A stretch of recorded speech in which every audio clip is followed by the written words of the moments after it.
I guess it was time to take the training wheels off. He told me that I was old enough.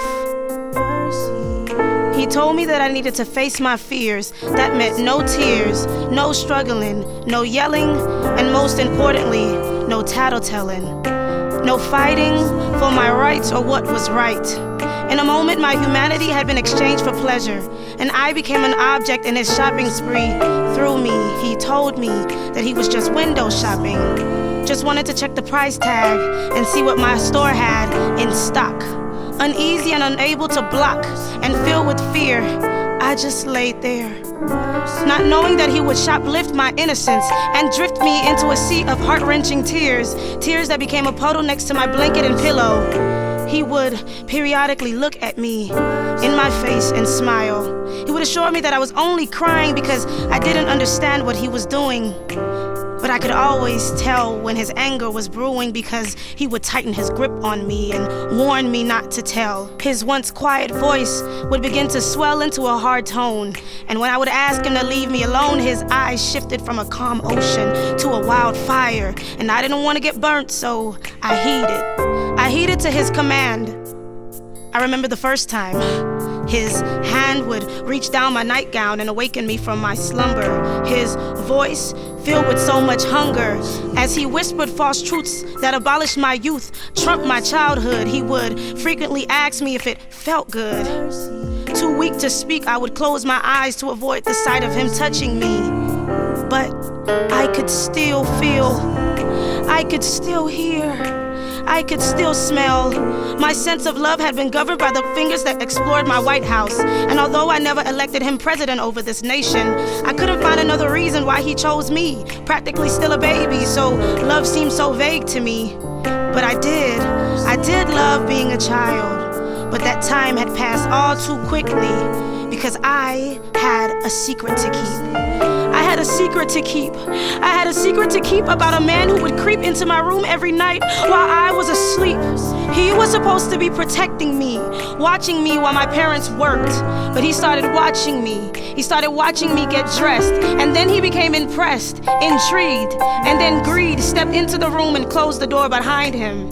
He turned off the lights of my peace and darkened my room of self-worth. I could go on and say that it hurt, but that is expected.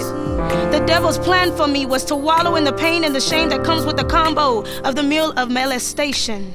But God, I remember the first night I prayed. I didn't really know much about God or what to say, but I knew he was there. I knew because I could hear my mommy crying out to him when she was at home, like he was her only hope. But all I really knew was that he was in the sky and I was not supposed to lie because that is a sin. But I wanted to tell him, and I knew he could keep my secret. To say that after that night I prayed it stopped would be a lie.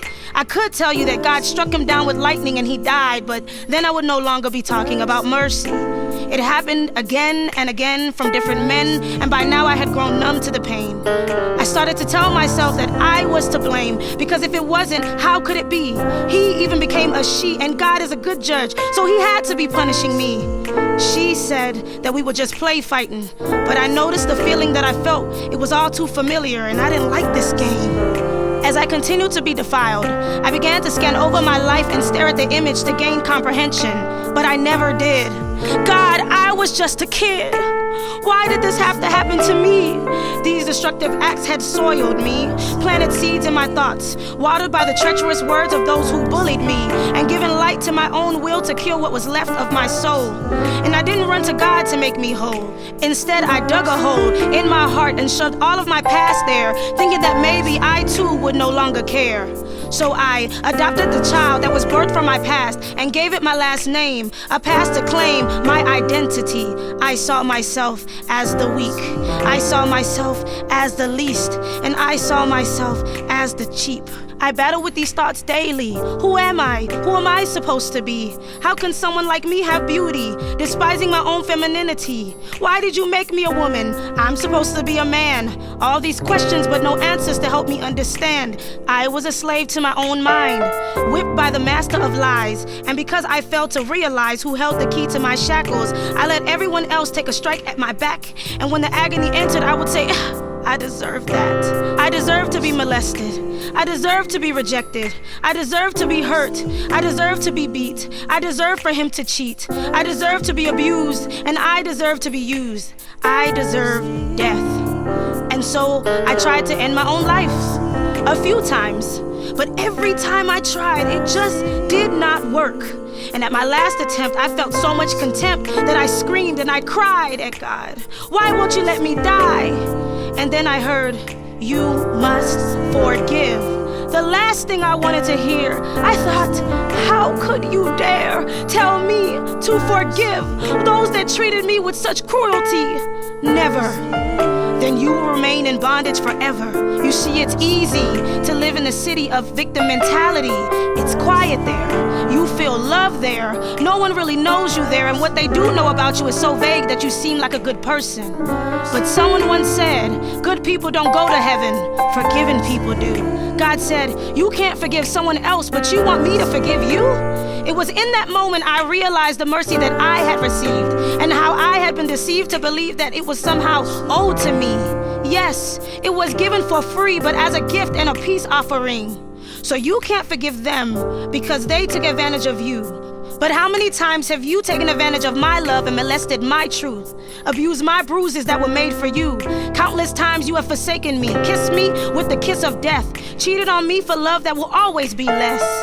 So yes, my Peter, you denied me, but my love is sweeter, sweeter than the sourness of this earth. Do you love me? Do you love me? Feed my lambs. Do you love me?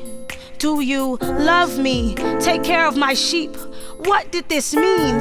It means that this story was not written for me. It means that I have been called to share my testimony, for we overcome by the blood of the Lamb and the words of our testimony. And so today, I choose to denounce the false titles and the idols that have ruled over my temple.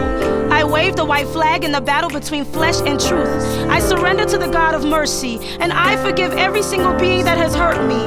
I release all of the pain and disdain that has stained my love and calloused my heart. Why? Because I realize that without grace, it could have very well been me. Due to the exposure I now have from a fruit and a tree, it is me who is in need of that same mercy, in which I get new every morning.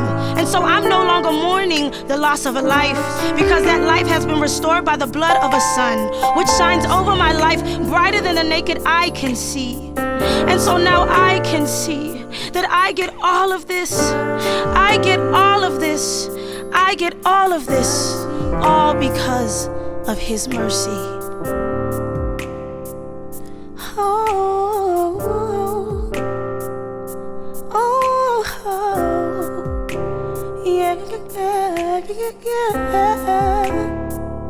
Your mercy, mercy, your mercy, mercy. Ooh, thank you for mercy. Oh, mercy.